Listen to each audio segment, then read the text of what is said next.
नमस्कार दोस्तों, स्वागत है द न्यूज़ डेस्क के ऑफिशियल चैनल पे। दोस्तों आज हम बात कर रहे हैं इजराइल की मोसाद के एजेंट एली कोहेन की, जिन्होंने इस मिशन को अंजाम दिया है जो पूरी दुनिया में एक मिसाल की तरह पेश किया जाता है। दोस्तों अगर आप लोगों ने नेटफ्लिक्स द स्पाई देखी होगी तो आप इस शख्स के बारे में जरूर जानते होंगे, क्योंकि the spy drama Eli Cohen के जीवन पर आधारित है, जिन्होंने इजरायली इंटेलिजेंस एजेंसी मोसाद के लिए 1961 से लेकर 1965 तक सीरिया में एक स्पाई एजेंट के रूप में काम किया था। एली कोहेन ने सीरिया में वहाँ के अधिकारियों के साथ मजबूत और बहुत ही घनिष्ठ रिलेशनशिप बनाया और फिर बहुत संवेदनशील जानकारियां इजराइल को देने लगे।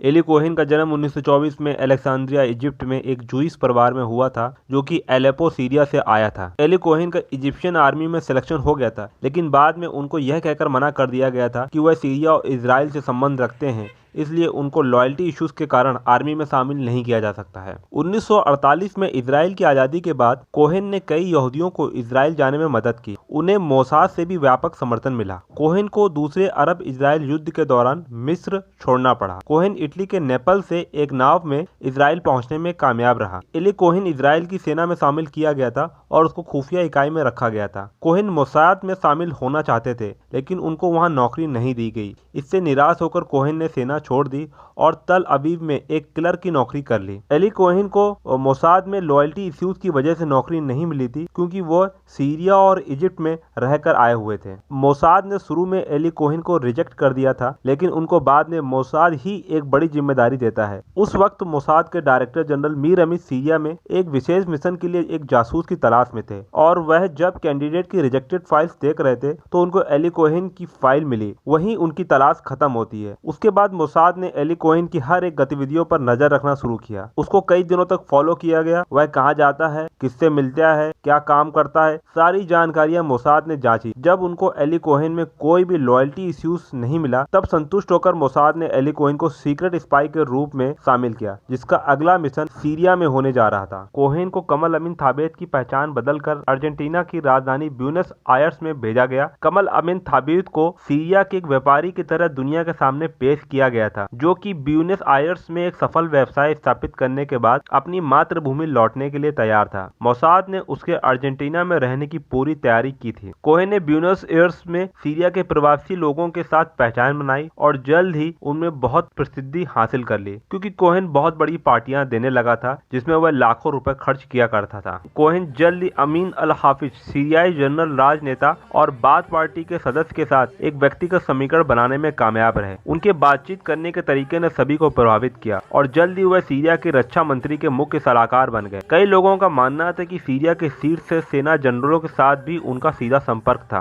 कोहेन ने इजरायली सेना को व्यापक खुफिया आंकड़े प्रदान किए। उन्होंने रेडियो, गुप्त पत्रों और कभी कभी व्यक्तिगत रूप से इजराइल को खुफिया जानकारी भेजी थी। उन्होंने गुप्त रूप से 3 बार इजराइल की यात्रा की। कोहेन ने गोलन हाइट्स की यात्रा की, जिसमें उन्होंने सीरियाई किलाबंदी पर खुफिया जानकारी एकत्र की। कोहेन ने सीरियन जनरल्स को पेड़ लगाने के लिए कहा, जिससे सीरियन सोल्जर्स को सूर्य की किरणों से बचाया जा सके। उन्होंने उस जगह पेड़ लगवाए जो कि बहुत संवेदनशील इलाके थे, और फिर उन्होंने ये सारी जानकारियां इजराइल डिफेंस फोर्सेस के साथ शेयर की। इन पेड़ों को एक मार्कर की तरह इस्तेमाल किया गया, जिस पर आक्रमण करके 6 दिनों में इजराइल ने गोलन हाइट्स को जीत लिया और कोहेन को इसने एक हीरो बना दिया। कोहेन अपने तीसरे बच्चे के जन्म पर इजराइल गए थे और मोसाद को छोड़ना चाहते थे। वह अब संन्यास लेना चाहते थे, लेकिन मोसाद ने उनको एक आखिर बार फिर सीरिया जाने के लिए मना लिया था, और कोहेन की पत्नी ने भी ये खुलासा किया था कि वह सीरिया आखिरी बार जा रहे थे और उसके बाद उनको इजराइल हमेशा लौट आने का प्लान था। लेकिन इधर सीरिया में नवयुक्त सीरियाई खुफिया कर्नल अहमद सुआदनी को कुछ शक होने लगा था। सीरिया आर्मी में इंटेलिजेंस फेल्योर को पकड़ा गया था और कई इंफॉर्मेशन लीक हो रही थी।